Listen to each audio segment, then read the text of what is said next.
Bien, nos toca hoy hablar un poco más sobre lo que es la Revolución Cubana para el mundo en general y qué fue lo que representó justamente para este mundo la Revolución Cubana.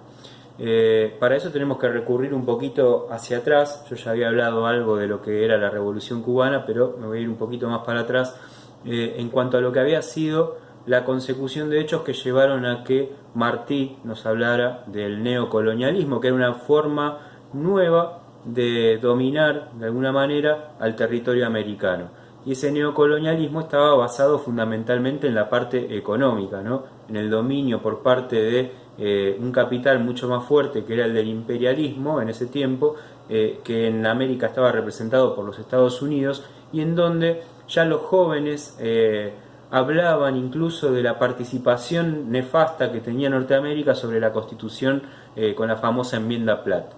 Así es como Martí construye ese ideario de reacción en contra a estos yanquis, como se les decía en ese tiempo y como se les dice actualmente también, en reacción a estos yanquis que comenzaban a dominar de alguna manera a la isla de Cuba. Como va a decir Fidel Castro mucho tiempo después, una islita pequeñita, ahí nomás de Miami, que le proporcionaba a los Estados Unidos el 3% de su economía, ¿no? Con lo que tiene que ver con el azúcar. Si bien la situación del azúcar es muy particular porque con el tiempo se va a desconsiderar bastante la producción de azúcar, lo que es cierto que en ese momento, cuando nosotros tenemos que contextualizarnos, ¿sí? Mirando hacia ese pasado con una evidencia de conformidades que hacían al mundo, tenemos que pensar también esta reacción cubana que viene justamente de parte de unos jóvenes que ya habían tenido alguna participación en algún intento como el asalto al cuartel Moncada, que va a terminar con el exilio de Fidel Castro. Fidel Castro, que era un abogado, que venía de una clase más bien acomodada, que se va a encontrar en algún momento con Che Guevara y que van a conformar juntos, y con Camilo Cienfuegos y otros líderes revolucionarios, lo que va a ser la famosa entrada en Santa Clara y La Habana. Fidel Castro, como decía, abogado, que tenía una cabeza muy prominente realmente, un tipo que en 2 minutos podía convencer a cualquiera, de eso está clarísimo. De hecho, hay algunas cuestiones que vamos a trabajar en algún momento que tiene que ver con la otra mirada de lo que es la Cuba revolucionaria, en donde aparecen estos balseros que se querían escapar del dominio de la revolución cubana porque entendían que no les permitía su crecimiento personal. En ese sentido tenemos que reconocer que estas personas decían que ellos se tenían que escapar antes de que llegara Fidel Castro. Porque si Fidel Castro lograba bajar a las costas donde los balseros se querían ir, los terminaba convenciendo de que se quedaran. Entonces decían, antes que llegue Fidel, vámonos, porque si no baja este loco y nos convence. Más allá de que después hay que reconocer que habían algunas situaciones muy particulares con la opresión que recibían los balseros. Incluso la misma hermana de Fidel Castro va a estar exiliada en los Estados Unidos. Más allá de todo, también hay que reconocer en esta vanguardia de la Revolución Cubana la figura de Ernesto Guevara, ¿no? Que va a ser parte de las 12 personas que puedan trascender lo que va a ser el desembarco con el Granma en las costas cubanas y que le va a costar la vida a muchísimos. Bueno, sobreviven 12 que se van a meter en la Sierra Maestra, y esa Sierra Maestra, así, tal cual como lo indica su nombre, va a ser estratégicamente maestra, porque entendido desde una concepción de lo que es una revolución o una posición de ataque, quien dominara esa sierra dominaba también a la isla de Cuba. Entonces lograr penetrar y llegar a esta sierra había generado de alguna manera que este movimiento de reacción pudiera sostenerse y empezar a pensar hacia abajo, ¿no? Y empezar a dominar posiciones estratégicas que algunos y algunas se encargan de decir que, bueno, que la posición de Batista tampoco era la mejor, pero seguía sostenido por el poder más específico de los norteamericanos. La revolución cubana no inicia como una revolución marxista y comunista, sino que inicia como una revolución, ¿sí?, que lo único que quería era deponer de alguna manera ese poder de Batista, pero además reconsiderar la situación de la isla de Cuba. Entonces ahí se empieza a dar un teje y maneje de alianzas, de ruptura de alianzas, como va a ser incluso hasta con el mismísimo Partido Comunista, más bien, se va a reconsiderar la relación con el Partido Comunista Cubano, porque en realidad en algún momento Fidel Castro tiene que negociar, lo cual le hace a Che Guevara decir, pero ¿qué te pasa, Fidel? Y Fidel Castro sentarlo en una mesa y explicarle por qué él hacía esa alianza. Bueno, estos están en los escritorios, nosotros somos la revolución. Entonces, a veces, para que triunfe la revolución hay que hacer cierto tipo de alianza, y después cuando uno está en el poder, ver cómo se reformula esa alianza. Bueno, la historia le da la veña, la razón a Fidel Castro, ¿no? Y esta revolución de barbudos que había llevado adelante impensadamente, yo diría incluso más allá de las convicciones, ¿no?, que cada uno de ellos tenía para llevar adelante. En un momento en donde se van a entrecruzar figuras, como va a ser la de Guevara y la de Fidel. Guevara, que había visto en sus viajes por Latinoamérica el fuerte condicionamiento social que tenían los habitantes de estas tierras, lo que pasaba con los mineros en el norte, lo que pasaba con la minería en Chile, lo que pasaba en distintos espacios geográficos de nuestra Latinoamérica, que estaba fuertemente oprimida por este poder colonialista que había desarrollado, por supuesto, su máxima potencia, que era Norteamérica, ¿no? Y en eso las empresas de capitales, por supuesto. Y esta cuestión del patronazgo, ¿no?, de tener siempre una jerarquía social por encima. Entonces Che Guevara había visto esto y se encuentra muy adepto a las ideas de Fidel, que venía justamente a proponer algo contrario para la isla de Cuba, y en donde decía, bueno, Cuba tiene que revertir la situación de tantos años de opresión. Entonces se enmarca dentro de lo que es la revolución, habiendo construido su propia imagen de lo que era una revolución. Primero individual, porque él era un reaccionario ante estas situaciones y que intentaba reformularle a las personas a las cuales él se conocía mediante fotos, mediante trabajos, porque él fue un amplio trabajador, incluso en un banco de leprosos, como se le llamaba en ese tiempo, donde habían un montón de leprosos a los cuales él colaboraba, y muchas veces cuando las mismas condiciones eclesiásticas proponían que había que atenderlos con guantes, Guevara, de trascendencia médica, decía, no hace falta el guante. Entonces se imponía incluso hasta la misma condición de las jerarquías eclesiásticas, que decían, no, ¿cómo vas a atender leprosos sin guantes? Bueno, esa concepción social va a ser fuertemente considerada por Fidel, pero además fuertemente considerada por toda la revolución cubana. Y va a entablar una muy buena relación con Camilo Cienfuegos, que fue otro de los líderes de la revolución cubana. Cuando la revolución triunfa, la revolución se empieza a proponer ya de una manera distinta. Se empieza a proponer marxista-leninista, pero esto en una fuerte resistencia a lo que era el poder imperial de los Estados Unidos. Y acá va la cuestión. Esperemos que se vea, y si no se los voy a dejar como PDF.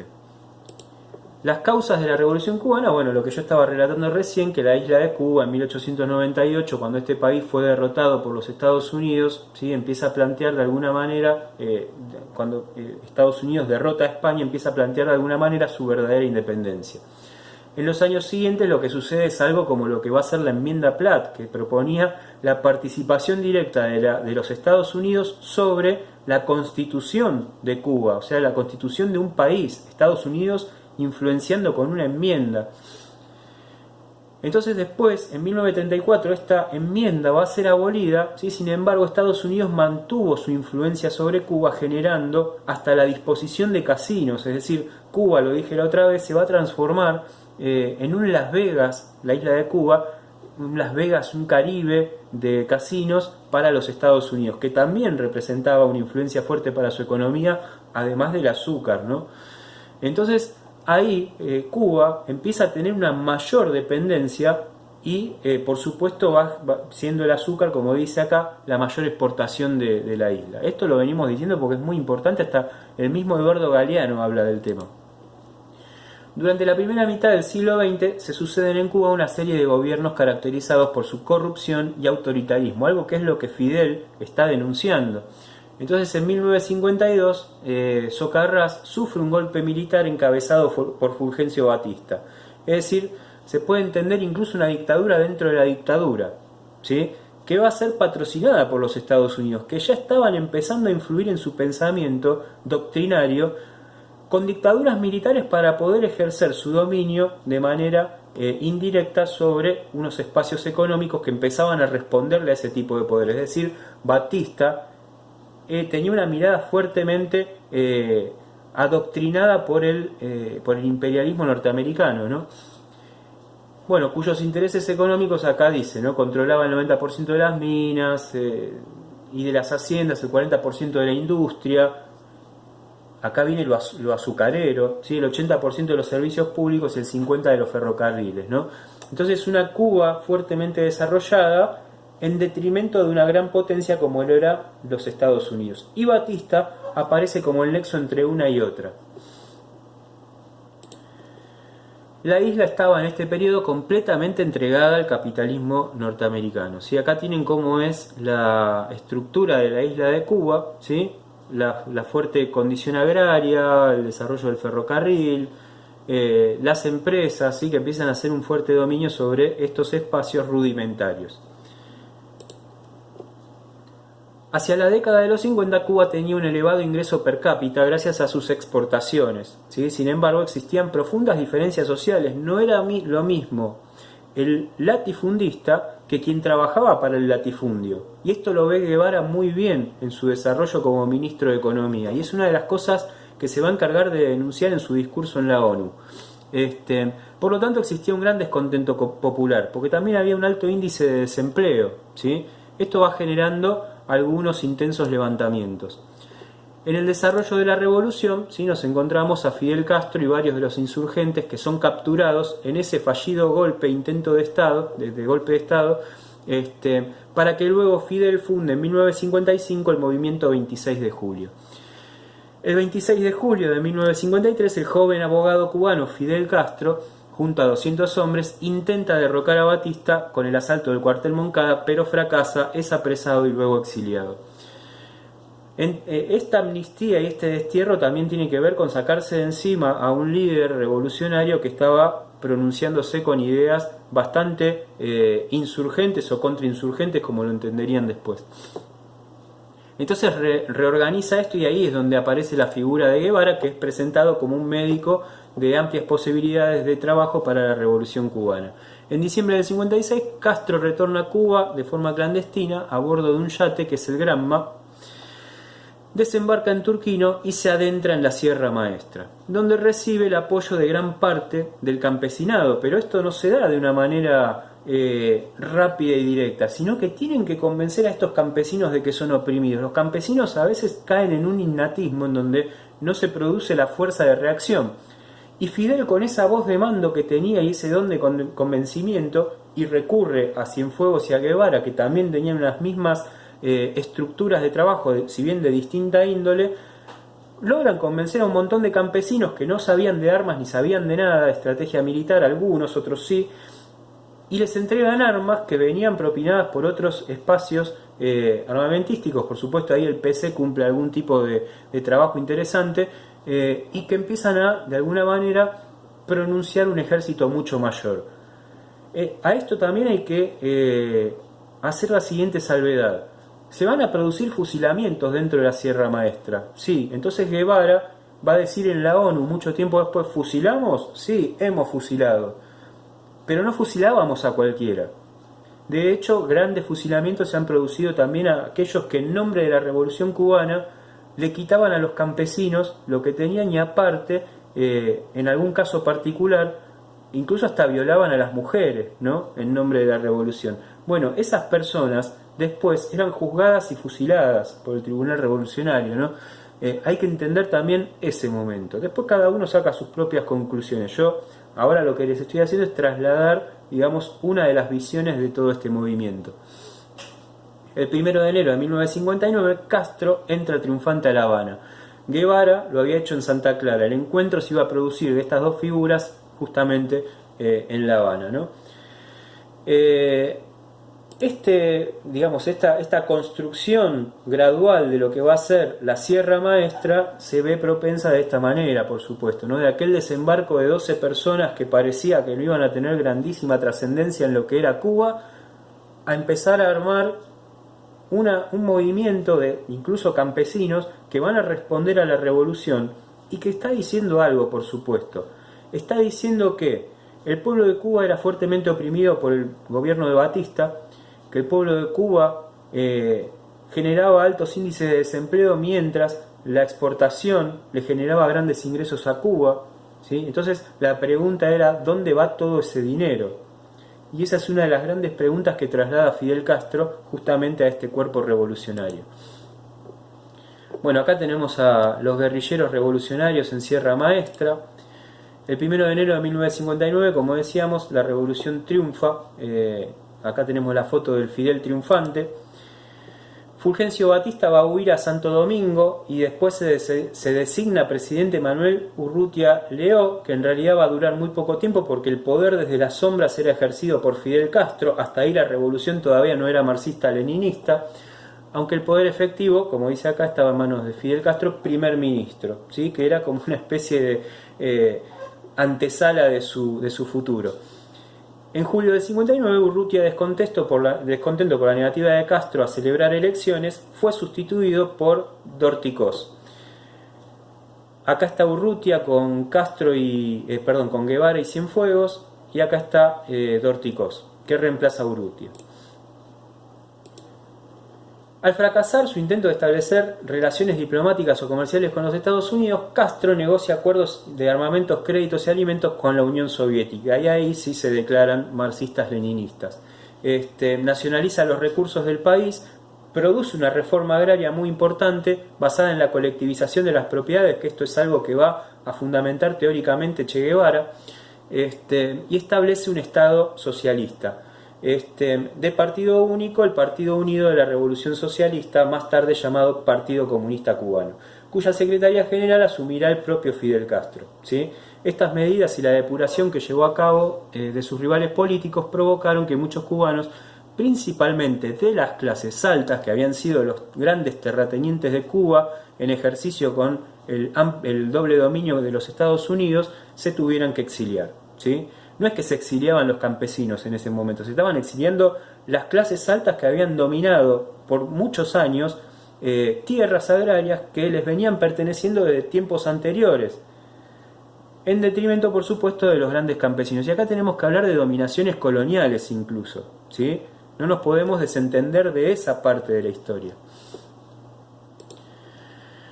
Por su parte, el gobierno de los Estados Unidos vio con disgusto cómo el nuevo régimen empezaba a imponer una nueva soberanía de las tierras. Entonces, en 1961, el presidente Kennedy, acá viene parte de la historia que nosotros estuvimos construyendo, respalda a un grupo de exiliados cubanos, ¿sí?, que intenta derrocar a Fidel Castro. La CIA entrena a estos exiliados cubanos con participación de ellos mismos, y en Bahía de los Cochinos se produce uno de los desastres más grandes para los Estados Unidos, ¿sí? Que después Kennedy incluso en algún momento va a tratar de justificar como diciendo no me informaron lo suficiente.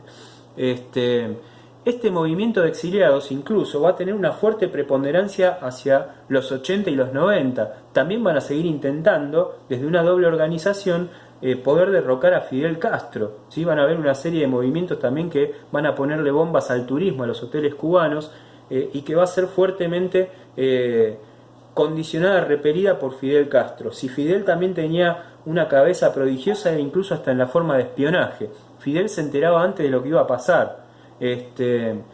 Y como digo siempre, aparece 2 minutos y convence a cualquiera. Una cosa increíble, digamos, el prodigio de esa inteligencia, ¿no? Desde ese momento Fidel declara estratégicamente, como dije antes, el carácter marxista-leninista. Después se va a producir la famosa crisis de los misiles que ya estuvimos charlando bastante. Bueno, acá tienen la irradiación de esa crisis de los misiles y a dónde podía llegar el disparo. Es la primera vez que le apuntan directamente a Norteamérica. Fíjense la ubicación de la isla de Cuba, por supuesto, en relación a los Estados Unidos. ¿Y por qué Estados Unidos la miraba siempre de reojo como esa necesidad de dominarla, ¿no? Acá está la puja entre Kennedy y Khrushchev, que se va a dar también dentro de lo que va a ser un periodo de distensión, que eso ya lo vimos, el famoso deshielo, y ahí aparece la alianza que va a llevar adelante Khrushchev con Kennedy y que va a ser fuertemente criticada por Fidel Castro, más bien por el Che Guevara en realidad, que eso va a producir incluso algún cortocircuito entre ambos y bueno, se va a generar también la posición China en contra de lo que se está pronunciando por parte de la Unión Soviética de Rusia. Entonces, bueno, acá tenemos la construcción de lo que es la línea de tiempo de la Revolución Cubana.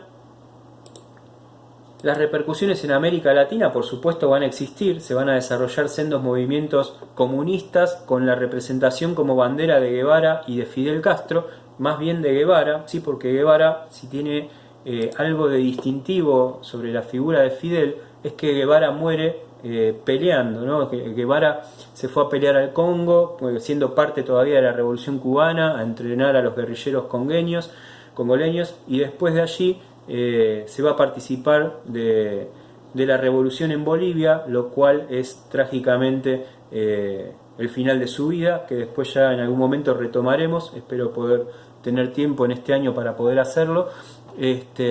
Y en esta situación es donde también se enmarca la figura de Guevara, ¿no? Que se transforma en una bandera para todos los latinoamericanos. Guevara se va a pelear a Bolivia y ahí es donde pierde su vida, y eso le produce una distinción con Fidel. El tema es qué pasó en el medio con Fidel también, ¿no? Que eso es una leyenda urbana que se ha dado durante muchísimo tiempo. Aparecen los movimientos guerrilleros, como yo bien decía recién, está el movimiento de Nicaragua con el sandinismo, que el sandinismo es anterior, Sandino es anterior, pero empieza a tomarse también el ejemplo de la Revolución Cubana para llevar adelante al Frente de Liberación Nacional Sandinista, ¿sí? En Nicaragua, por supuesto, que va a tener una fuerte repercusión.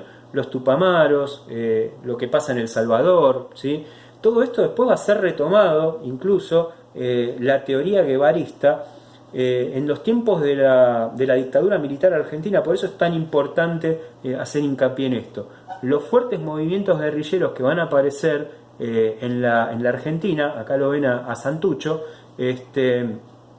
van a tener de alguna manera la teorización de lo que son las ideas de Guevara. Un Guevara que, si bien era bandera, había dejado para la posteridad una teoría del comunismo tan interesante para América Latina, que eso es lo que va a ser llevado adelante, ¿no? Por estos movimientos, digamos, la representación teórica, el fundamento teórico. Y ahí aparece una cuestión, ¿sí? Hay que tener en consideración la mirada guevarista del comunismo, ¿no? El comunismo, saben que es, por supuesto, el dominio de la propiedad privada y la distribución de acuerdo a las necesidades, que tratan de generar una condición de igualdad.